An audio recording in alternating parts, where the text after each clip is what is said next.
Bonjour, bonjour. Je vous salue dans le précieux nom de notre Seigneur et Sauveur Jésus-Christ.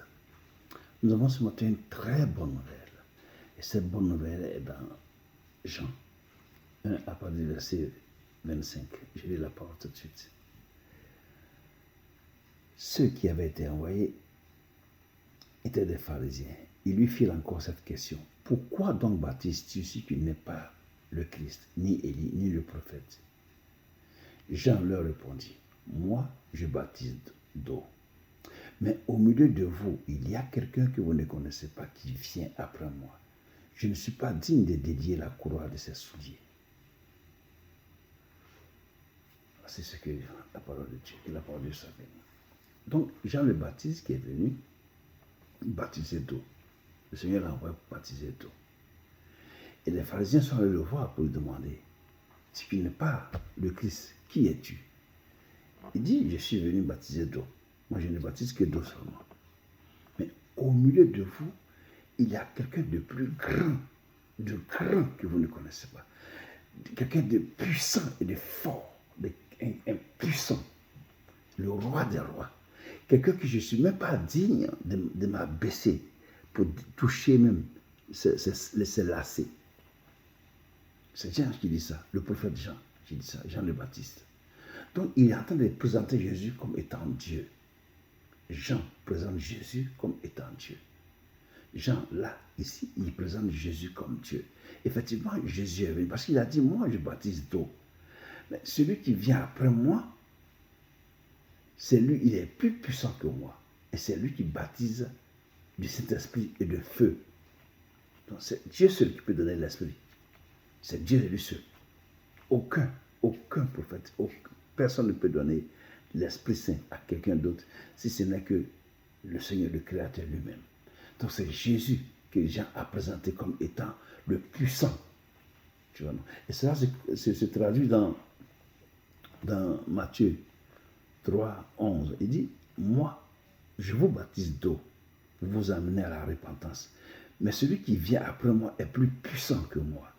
Et je ne suis pas digne de porter ses souliers. Je ne suis pas digne de porter ses souliers. Lui, il vous baptisera du Saint-Esprit et de feu, par de Jésus-Christ, notre Seigneur Sauveur. Donc, le Seigneur Jésus-Christ est venu réellement pour mettre son image en nous, c'est-à-dire que nous permettre de porter son nom et de faire, tu vois, son œuvre. Jésus est venu pour nous bénir. Il est venu nous bénir pour que nous portons. Parce que Jésus, c'est lui qui est Dieu qui nous a créés. Il est venu sur la terre ici. Là. Il s'est dépouillé et il est venu sur la terre pour prendre une forme humaine afin de nous amener à la repentance, afin de nous amener à marcher à sa suite. Parce qu'il est le Dieu vivant, il est la lumière qui sauve.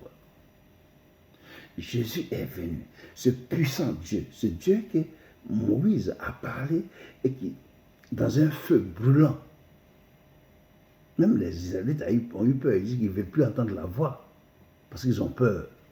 Ce Dieu-là, il s'est dépouillé. Il est venu à cause de l'amour qu'il a pour toi et moi. Il est venu pour nous sauver.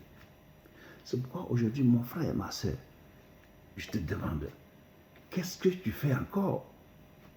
Qu'est-ce que tu fais encore dans le monde? Qu'est-ce que tu cherches dans le monde? Qu'est-ce que tu cherches à avoir dans le monde? Viens au Créateur Jésus-Christ, qui va te sauver. Parce que le siècle à venir est très dangereux. Si tu n'as pas changé de vie et que tu quittes cette terre-là, ce n'est pas bon. Je te le demande. Réconcilie-toi avec ton Dieu avant de quitter cette terre. Ne quitte pas cette terre-là sans t'être réconcilié avec Dieu, sans avoir donné ta vie à Jésus-Christ. S'il te plaît. Donc, c'est Dieu puissant et grand qui est venu sur la terre pour nous sauver. Il est venu jusqu'à cette terre pour nous sauver. À cause de l'ennemi qui nous fatigue, qui nous fait trop de tort. Il est venu pour nous donner l'abondance. Parce qu'il a dit, dans Jean 10, 10, le voleur ne vient que pour tuer, égorger, voler, détruire. Moi, je suis venu afin que les brebis aient la vie et qu'elles soient dans l'abondance. Donc, c'est Jésus seul qui peut donner la vie. Il est le seul qui peut donner. Un marabout ne peut pas te donner la vie. Un féticheur ne peut pas te donner la vie. Un sorcier ne peut rien faire pour toi. C'est tout cela. C'est la clique du diable. Oui, ils appartiennent tous au diable. Mais Jésus-Christ, qui est le Créateur, est le seul qui peut te donner la vie. Et une vraie vie. Une vraie. Et il te donne une bénédiction éternelle. Donc, je te demande aujourd'hui, là, donne ta vie à Jésus-Christ. Confie ta vie à Jésus-Christ sur la terre des hommes. Parce que la terre où nous sommes est très dangereuse. La terre où nous sommes est très subtile. La terre où nous sommes, il y a trop de choses. Et le temps passe comme si c'était... Avant, on avait 20 ans. Aujourd'hui, nous sommes dans la cinquantaine. Si tu n'as pas donné ta vie à Jésus, que tu pars, qu'est-ce que ta vie va devenir? Qu'est-ce que sera ton éternité? C'est cette attention que je vais attirer. Ne pas quitter cette terre sans avoir donné sa vie à Jésus. Ne pas quitter cette terre sans s'être réconcilié avec son Créateur. Ici, d'abord, avant de rencontrer Dieu. Parce qu'il a dit, prépare-toi à la rencontre de ton Dieu.